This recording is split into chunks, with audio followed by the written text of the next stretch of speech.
Metroid Prime is one of my all-time favorite games. So today, I'm going to be giving my full review of the game. My name is James, and I started this channel simply because I love video games. If that sounds like you, please subscribe to my channel so that you can see more videos just like this one. Metroid Prime is pretty easily one of my three favorite games on the GameCube, and probably one of my favorite games on Switch as well. This is one of the games that I owned on my original GameCube in 2002 when the game first came out, and it's seen quite a few re-releases over the years, and I'd never really felt compelled to play any of the re-releases because I always felt like the original version of the game on GameCube was so good. To kind of outline the releases a little bit, it originally came out in 2002 on the GameCube. 2009, it was released in Japan as a standalone game, but in the US as part of the Metroid Prime trilogy. 2015, it came to the Wii U. The trilogy became available in the eShop, so it was available there. And then 2023, we got Metroid Prime Remastered on Nintendo Switch. And I gotta say, it's a very good remaster. And some things I feel like I should talk about before I get too deep. Typically, I do like to play games that I'm reviewing right before reviewing them. I didn't do that with this game. I feel like I'm familiar enough with this game to talk about what I like and what I don't like from memory. Some of you may remember in 2021, I played through the game on GameCube on this channel, and more recently, I did play Metroid Prime Remastered on Switch about 4 months ago. When I played the game in 2021 on GameCube, it took me 11 and a half hours to 100% the game. I'm not sure exactly how long it took when I played it on Switch, but I'm thinking it was probably about the same, somewhere in like the 11, 12, 13 range. I didn't time it, or I don't remember what it said my stats were at the end of the game. And so I'd like for this to really be considered a review of both the GameCube version and the Switch version of the game, because those are the ones that I'm most familiar with. With all of that out of the way, let's get started on the positives. They absolutely nail the atmosphere in Metroid Prime. The game starts with just being Samus is just given a mission to go explore this area and kind of see what's going on down there. And right off the bat, you're met with space pirates and weird life forms and weird energies that can't really be described. And the game does a really great job of hooking you with the atmosphere right off the bat. Along those same lines, the soundtrack, especially the ones for Magmar Caverns and for the Talon Overworld, I find to just be so much fun that I feel like the soundtrack really adds to the atmosphere and like the mysteriousness of it when you're on Talon Overworld, the kind of like wiry, kind of high-pitched tracks. And then once you kind of get moving in a little bit and you kind of get into the game a little bit more, you get a little bit more adapted to the combat and everything. And then you hit Magmar Caverns and you get this like choir chanting, this like chanting monk soundtrack that really just fits into the lava and stuff of the like volcano aspect of the levels. Another thing that I feel like they do really well is the exploration and creating intrigue. And anytime that you see a door or a pathway, even if you know that it's not the right way, you want to go and explore it.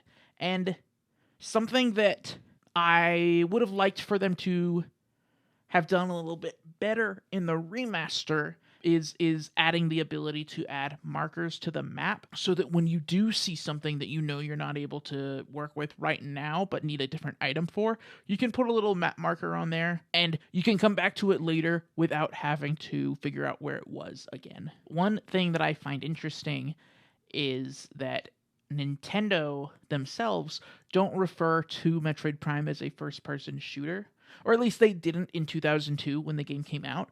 They made exploration such a big part of the game, exploration and just kind of like collecting items and stuff, such a large part of the game that they would always refer to it as a first-person adventure. And I think I would agree with that label. I also think that being able to lock directly onto enemies and not having to aim makes it not really a first-person shooter as well. However, I will say the gameplay is so fluid that it wouldn't surprise me if people who were playing this game for the first time on Switch didn't even utilize that lock-on feature and just decided to free aim the whole game. And I think that if you play it that way, it is definitely a shooter. And also, cannot forget to mention that this game plays at a locked 60 frames per second on GameCube,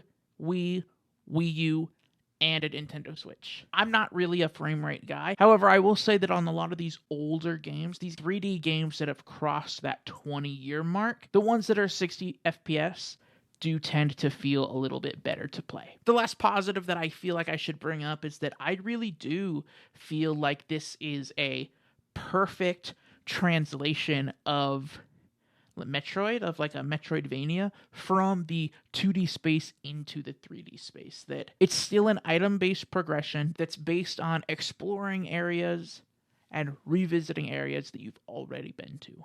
Even though this is one of my favorite games of all time, I do have a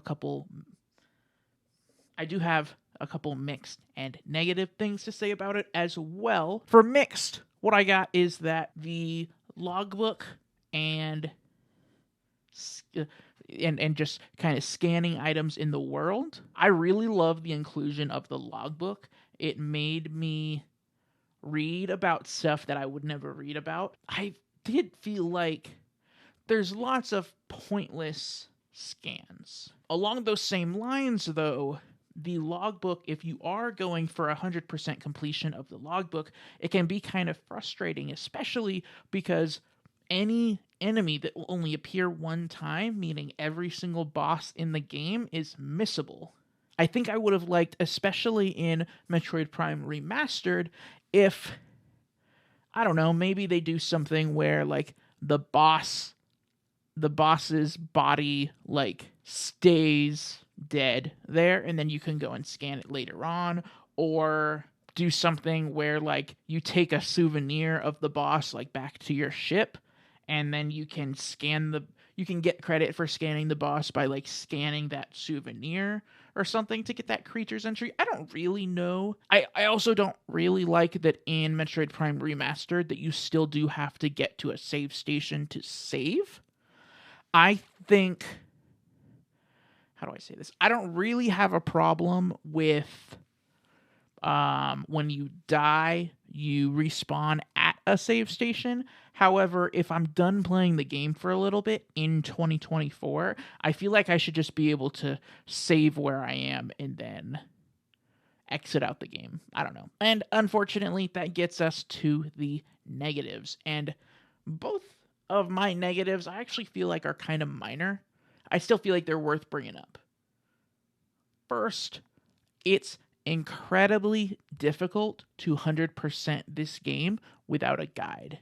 And even if you're only going for 100% item completion, which is what I normally do, because going for the logbook scans is kind of a lot. Logbook scans are very difficult because of what I mentioned earlier about bosses and certain enemies just being missable. However, even if you're only going for items, there's a lot of items in this game. And even the 2D Metroid games have a way to tell you, like, when you go into an area, if there's a hidden item in there that you haven't gotten yet. So I'm a little bit disappointed that they didn't include something like that in Metroid Prime Remastered. Ideally they would do something where like the room changes color on the map, that like once you've explored everything there is to explore in there, it like changes to a different color. And then the last thing, which this is probably the biggest negative that I have, is that in the late game of Metroid Prime. Once you've kind of explored most of the areas, I felt this the most when I was going around the worlds and cleaning up different items and stuff. There's powerful enemies that were not there before, just scattered throughout the world, and it feels like they're there to slow you down. I mean, people who have watched my reviews know that that's not the kind of that's going to be the top of my negative list in most of these reviews. It's like, this section felt like it was designed to slow you down. This section felt like it was wasting my time. And that's the kind of stuff that bothers me about certain games. However, because of how much I love Metroid Prime and the fact that even with getting slowed down, you can 100% this game in about 12 hours. I find it pretty forgivable. That's everything that I have to say about Metroid Prime. Let me know in the comment section what you think about Metroid Prime. Make sure to check out my Let's Plays of Metroid Prime 3 that have been going up every Wednesday. And while you're checking those out, might as well also check out the ones that I've already done for Metroid Prime 1 and 2. Thank you so much for watching. As always, the best way to keep up with me is on Twitter and on Instagram at James_Solar. Thanks, guys.